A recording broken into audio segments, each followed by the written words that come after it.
Hey, good morning, everybody. This is Bill Sparks from Gilead Ministries, and welcome to Friday Morning Devotion.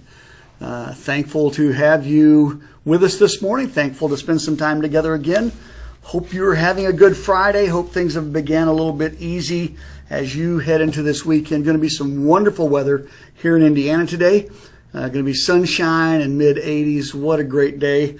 It'd be a great day to play golf, and too bad I won't be, but very thankful for the times that we get to see before this cold weather comes. Very thankful for the warm weather that we're seeing.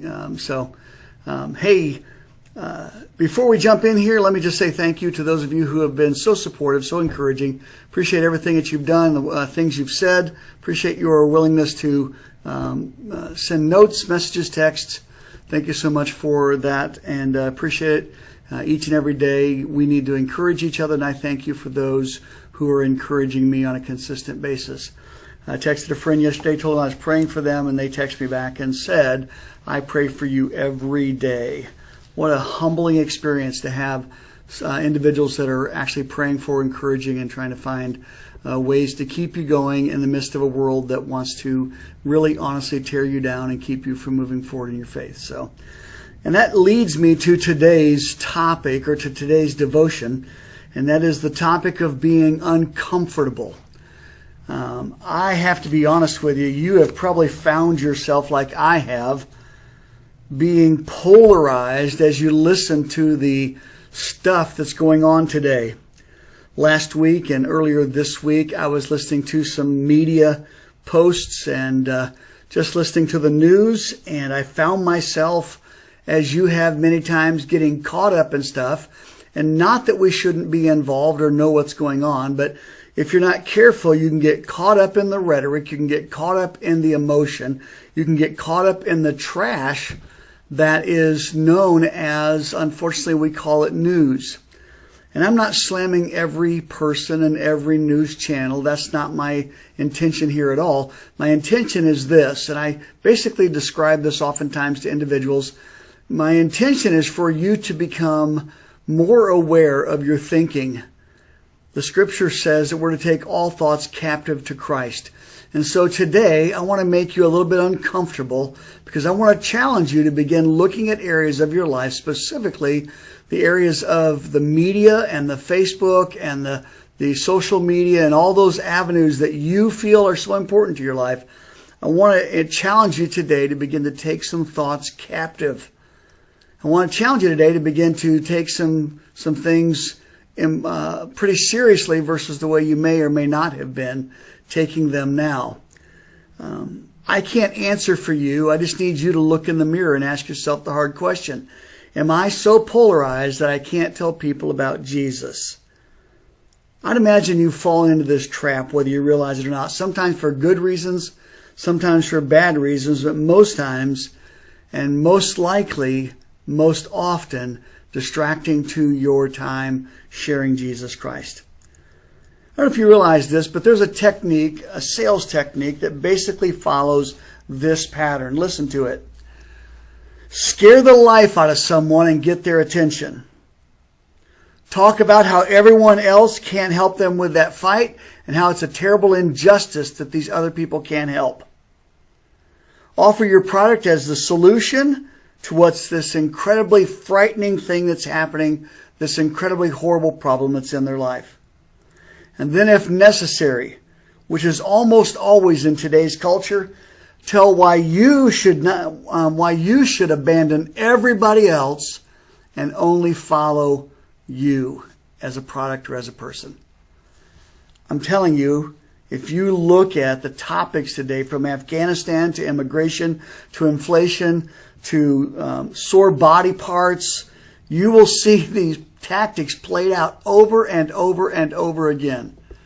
You will see this sales method over and over again. Look at the problem, offer your product as a solution, and then tell why you shouldn't have anything else in your household except that product.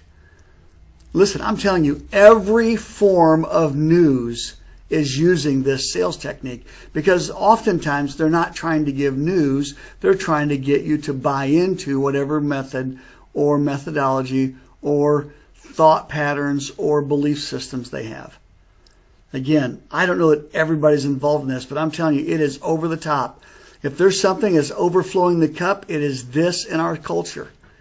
And that is the fact that we continually have other individuals that we listen to, and immediately, I mean absolutely immediately, we're mad at someone, we're upset with someone, we want someone out, we want someone in, we want something else to happen, we want our way, and we want it now. I'm telling you, we need to be aware of the fact that this current situation, this thing we're going through, is something that is just part of the ups and downs of life. And although this has been very, very difficult, and probably more difficult than many challenges in our lifetime, it still is a challenge that you and I can begin to follow Christ in. And as we follow Christ in, we may find ourselves having to take our thoughts captive. And what I do is I tell people this is the pattern that you can follow. Number one, capture it. Capture the thought. Number two, compare it to the truth. And then number three, act accordingly. And so this morning, I want to share with you some truth that can help set you free from being trapped and drawn into this trap that this current culture is really just crazily following. Some people call it the cancel culture. But I'm telling you, I have seen this in so many lives, Christian and non-Christian. You and I finding ourselves so polarized that the love of Christ is left behind. And so that's a very sad and dangerous place for you and I to find ourselves. Listen to these words from the Apostle Paul, found in Ephesians chapter 2 and verse 14. Listen to these words. Very, very powerful words. He, talking about Jesus, himself is our peace and has destroyed the barrier, the dividing wall of hostility. He, Jesus himself, is our peace and has destroyed the barrier, the dividing wall of hostility. Now he's talking about specifically the hostility of our sin towards God. But here's what's interesting. You and I, if we're not careful, we will think because we know Jesus that we have the right to have certain really polarized behaviors. That's right. Paul wrote in Romans chapter 5 and verse 8, while you and I were yet sinners, Christ died for us. While you and I were yet sinners, Christ died for us. And you know what? Today we need to recognize that Christ died for everyone. And the reason I say that is that not that we shouldn't have some beliefs. I'm not asking you to give up anything. I'm asking you just to honestly filter it through this filter. And that is the fact that don't allow this time and culture, don't allow this time and this distraction to take you away from the reason why Christ reached out to you to begin with. And that is to save your soul and to help others come to know him as Savior. And so I want you to listen, if you can, about how fleeting this time is, and how if you get caught up in this time, when this time is gone, you'll be off your step, and the gospel will not be on your lips or in your lifestyle. Listen to Chuck Swindoll as he writes within his book called Esther, the Woman of Strength and Dignity. Listen to these words about how these walls that we've set up between each other are going to be someday gone. Listen. All walls fall eventually. No matter how well constructed or long-standing it is, the wall will fall. It may be as intimidating as an angry giant, or as silent as the thin air, and just as invisible, like the stubborn will of a person or the bitter spirit of an individual. But all walls finally fall. Anyone who knows even a little history knows how true this is. To this day, archaeologist spades continue to unearth the fallen walls of the world's great empire. Egyptian walls, Grecian walls, Roman walls, French walls, Russian walls, German walls. All walls finally fall, even our own. even those built up against us. In the final analysis, Christ conquers. There is no wall so great, but that he is not greater still. Do you want to stop being hung up in the culture? Do you want to stop being hung up in this polarized political thing we've found ourselves in? Do you want to stay out of the fight and out of the fray of the trash and actually step into the fight for the sake of a purpose that's bigger than yourself?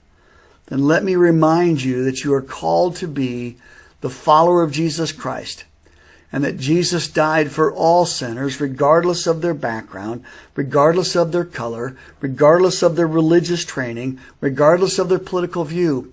You might be a Republican that thinks that Democrats can't come to know Jesus. Not true. You might be a Democrat that thinks Republicans can't come to know Jesus. Not true. You might be someone of color that thinks people who are not like you can't come to know Jesus. Not true. You may be someone who looks at other races and say they can't come to know Jesus. Not true. I am telling you, we need to get beyond this trash we call politics, this polarized thinking, this cancel culture. Christians need to be the shining example of the light of Jesus in the midst of this darkness. And the only way we can do that is to buy into Jesus more than we buy into anything else. I'm just telling you, he changed your life when he saved you. Don't go back to living in some way that's not like him.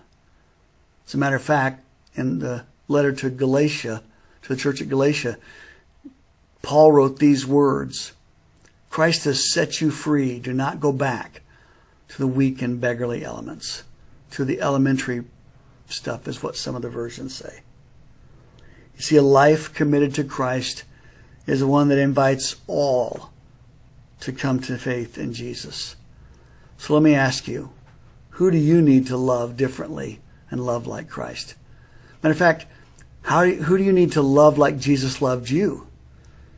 I've said this a lot of times and I just repeat it, and that's this real amazing truth, and that is Jesus called Judas friend.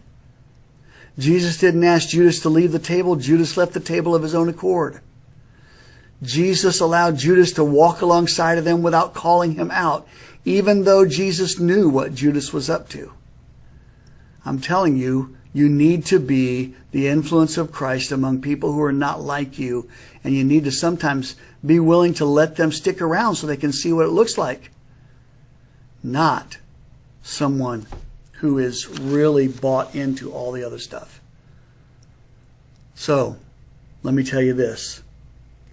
Are you going to allow Christ to be the one that takes down the walls in your life, beginning with your sin, and then to keep your sin nature in check by being willing to take those thoughts captive, to stop hating, and to let Jesus deal with hearts through your life? Paul wrote, "Vengeance is mine, says the Lord, I will repay." He says to love your enemy. I'm telling you, these aren't easy things, but I know beyond any shadow of a doubt that you can come to know what it's like to be the light of Jesus Christ if you're willing to let him tear the walls down in your life, and through you begin to tear the walls down between other people and Jesus by the way you live and by the light you shine. Thanks, everybody, for this morning. I appreciate your time. Let's do this, okay? Let's love the world that loves darkness, and let's love them in a way like Jesus did that turns them into followers instead of into fanatics. Let me tell you, it will change our world. It will change you. It will change the way things happen.